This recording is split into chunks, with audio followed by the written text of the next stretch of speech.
So there's this thing now that, once again, we're coming up with new terminologies and analogies. And I hear some of them, right? Because we're trying to understand the human being better and what we can be dealing with. And, when you know yourself better, you can do better and you can deal with yourself better, right? So I think in this situation, there's that. And we've come up with certain attachment styles. And so people are asking, is there a better attachment style, or which one is better? The anxious attachment style or the avoidant attachment style? Because those are two. Some people are actually both together. So they're actually more confused. So today they are needy, tomorrow they are distant. And, so they're not sure where their emotions are all over the place. But there's and so we're going to be talking about the anxious and the avoidant attachment style today. I think also we created those styles when we were also young. So when your parents go away, you're either very clingy when they come back because you miss them and there's that separation anxiety. And so you are clinging, and like when my dog does it to me, when I go away, even if it's for 1 hour, or if I leave the house and come back inside, he will start jumping on me as though I've left him forever. And so I say that he has separation anxiety, right? And so he's all over me, licking my face. Sometimes he's crying and almost panicking as though I've been away forever. And it's worse now when I go for a day or 2 or 3 and I come back, he's dancing around the entire house, he's barking at everybody, telling everybody to stay away from me. That's an attachment style, right? And I love it, actually. I love how my dog really, really dotes on me when I'm around. And so that tells you already that I love it when human beings also dote on me. Even if I don't, it's no longer the air that I breathe. Because at some point in my life, it was the air that I breathed, and I was an anxious person. Let me put it out there. I moved from anxious to avoidance. I move from one to the other, sometimes depending on the relationships that I'm in. And so I go from anxious, and if you tell me that, stay away, I go to avoidant, and I really, really stay away. And that's what I used to do. I used to, now I don't think either of them are really bad, to be honest, because everybody likes to feel wanted, right?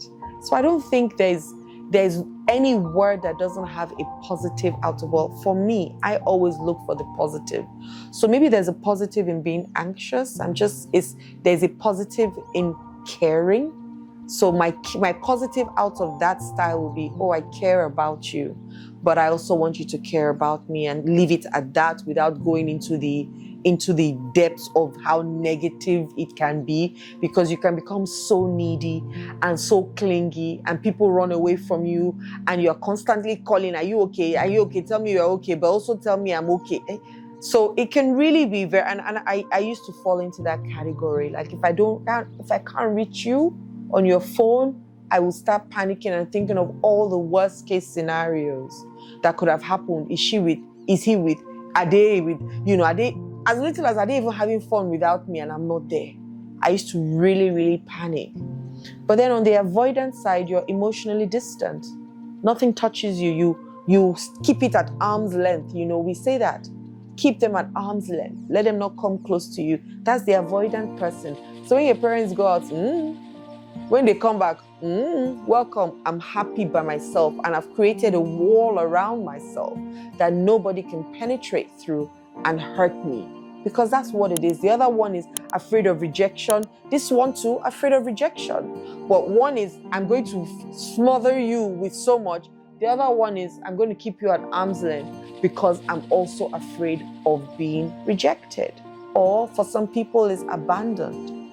So we need to, if we know the underneath of what's going on underneath is the fear of rejection and abandonment, then maybe we'll be a little bit empathetic towards either the anxious person or the avoidant person. However, they need to also now look at it and ask themselves, why do I keep everybody at arm's length? What happened to me? Why am I smothering people and choking them with because you think it's love, it's not love. And choking them with control, because at least if I keep controlling you, you will stay with me by force. And those are one of the things that they call narcissism, right? Both of them is in the same thing. They will say, because you do this, they have different. So all these traits can go under anybody, because as a child, and it always goes back there, your needs were not met, and you created protection and coping mechanisms to be able to survive the process. And that's all it is. Coping mechanisms that you created to survive that situation, and then you carried it on into other relationships. When your child says, "Mommy, are you leaving?" Like my daughter used to say, "Mommy, are you leaving me?" I say, "I'm never leaving you. I'm going out and I'll come back, but I will never leave you." Right? It's showing her that. And so now she's okay with, I'm going out. Okay, you're going out. Can I come? Not on this one, but maybe the next one. And she's okay with it. She can stay at home. She can spend time with herself. She can play. She can do all those things. When I come back, she comes again and she gets a connection and all of that. So she's learning how to navigate that space. Or I'm hoping that I'm teaching her to not be too anxious when people are away, but also not be distant when they come back. Still find that beautiful balance between being this and this, so that she's secure within herself. And that's the last level, secure attachment style. So you're okay when people are not there, but you're also okay when people are there, because you're solid within yourself. If there's a better one, being secure is definitely the best. Knowing that when you're away, I'm okay when you're away. I love my company. But when you are there, I love you being there, and I'm spending time with you. Not worried or afraid you will reject me. Understanding that relationships come to an end. Understanding that you might go and you might end the relationship, or I might end the relationship, doesn't mean our lives have stopped working. And it doesn't mean that you are rejecting me. Neither does it mean that you are abandoning me. We just are going, or our relationship is complete. And I'm okay with that. So I'm no longer anxious. But let me throw this in. Sometimes I might play a little bit to being avoidant, because when I sit down to think about it, so maybe it's not avoidant. Maybe really I'm secure. Let me tell you why I'm saying that. Because now I believe that anybody that comes into my space has to earn the right to be in my space. So that's secure. I take it back. I'm secure. Yes. You have to earn the right of being in my space. That means that I would have put you through certain things to see your level and your values, and see that they align with my values. And when we align with our values, then you can be in my space, right?